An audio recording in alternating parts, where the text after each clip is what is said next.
Hello, my name is Nancy Alanese. I am a senior at the University of Illinois in Chicago. I am studying psychology, and I am a member of PsyChi, the International Society for Psychology Students, the Latin American Recruitment and Educational Services Program, and the Honors College. Will Lydia Villa-Komaroff please join me at the podium?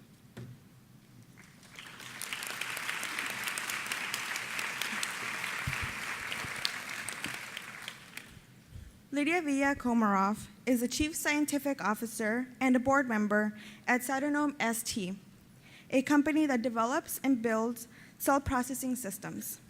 She received her bachelor's degree from Goucher College and her doctorate in cell biology from the Massachusetts Institute of Technology. Lydia Villa-Komaroff was a postdoctoral fellow in Nobel Prize-winning chemist Walter Gilbert's laboratory. Villa-Komaroff authored a landmark paper reporting the first synthesis of mammalian insulin in bacterial cells. Villa-Komaroff's discovery of recombinant DNA not only awarded her with 2 patents, but dawned a new era of modern biotechnology. This pioneering work is documented in the book Invisible Frontiers: The Race to Synthesize the Human Gene by Stephen Hall. Villa-Komaroff has served as Vice President for Research at Northwestern University in Illinois, Vice President for Research and Chief Operating Officer of the Whitehead Institute in Cambridge, Massachusetts. She has served on committees for the National Science Foundation, the National Institutes of Health, and the National Academies of Science and Engineering. She is a member of the National Academy of Sciences Committee on Women in Science, Engineering, and Medicine, and recently co-chaired a subcommittee that planned and conducted a workshop on advancing women of color in academia.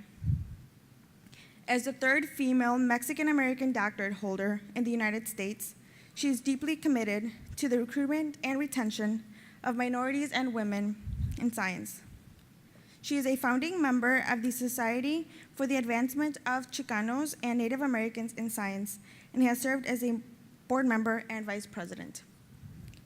Lydia Villa-Komaroff, after being told that women did not belong in the science field, you challenged that and made history.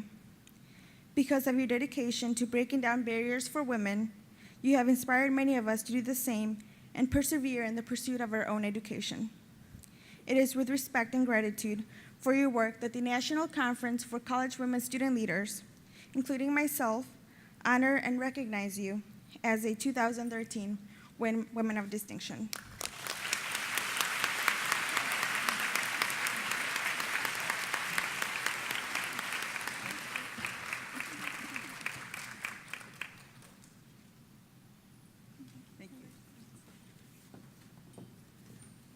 Thank you, Nancy, and thank all of you. It's a pleasure to be here with you tonight, and it's really quite wonderful to look out and see a sea of faces as beautiful as those I see out there. I want to tell you a couple of things. One of the lessons that I'd like you to take away is particularly relevant for those of you who are receiving a degree in science. I am a PhD in molecular biology, and with that degree, I have been an expert witness in the High Court in England. I have run a company and spoken to 244, count them, venture capitalists asking for money for my company before I found some. I have been, this company now is primarily an engineering company. It has very little to do with cell biology except in its applications later.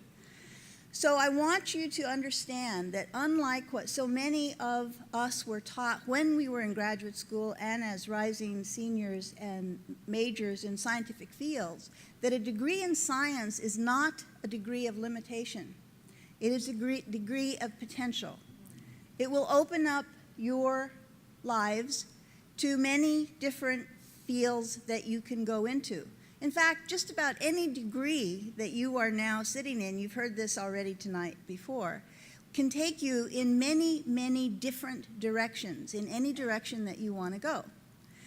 As women, it's been noted that very often we tend not to follow a linear path. You know, we do A and then we do B and then we do C. We tend to move around and compose our lives rather than climb up a straight path. That's a great strength. Don't let anyone tell you otherwise, because people will try. I'd also like you to remember that, as you've already heard tonight, you can't get something that you don't apply for or you don't ask for. And this was brought home to me very clearly when I was applying for graduate school. I knew that my husband-to-be was going to be in Boston. He was going to be doing his residency in medicine there. So I applied to Harvard and to Brandeis and to Boston University and to Tufts and to Harvard Medical School programs. And then I took all of those to my undergraduate mentor, Loretta Levy, who had taught me how to hold a pipette at the National Institutes of Health in the summer. And she looked at me and she said, "Where's the application for MIT?" And I said, I don't think MIT is the place for me. I'm not that good in math. And so I think, I'm going to pass on MIT. And she looked at me, and she's about that tall. And she looked at me and she said, not many people look up at me. And she said, "You told me you wanted to do molecular biology. MIT has the premier program in molecular biology in the world today. If you're serious, you have to apply to MIT." So I did. And it was a good thing, because MIT was the only school that accepted me.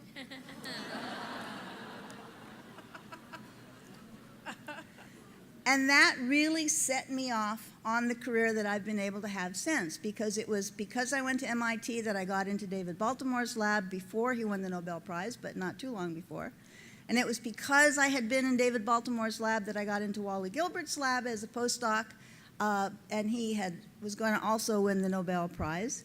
It was because Wally got involved with trying to grow a company called Biogen. It started out as 3 people in Wally's laboratory. It is now a multinational Biogen IDEC. And it was because I was in his lab but didn't take a job that he offered me at Biogen that he made me an advisor to Biogen. So I got to go to Geneva. It had an office there, and watch that company grow, which was very valuable some 25 years later when I took over a company and needed to make it work. So you've heard this before tonight, and you'll hear it again. Remember those connections that you make. They're going to follow you all of your life. Wally is now on my board, and who knows what will happen next. Cytonome was started by his son. Wally put me into that company because he and I served on a board of a company called Transkaryotic Therapies, which, through a series of very interesting events, I ended up chairing that board of directors. It was a publicly held company, and we sold the company after a great deal of turmoil for $1.5 billion. Now, the reason I became chair of that board, I believe, is because the other 5 members of the board, all men, each faction thought that they could manipulate me and get what they wanted. In one case, sell the company, in another place, not sell the company. So, ladies, if you've got it, use it. They don't have to know that you're gonna. This, again, is something that you heard Donna say. Do not ever let anybody tell you that you are not qualified to do a job.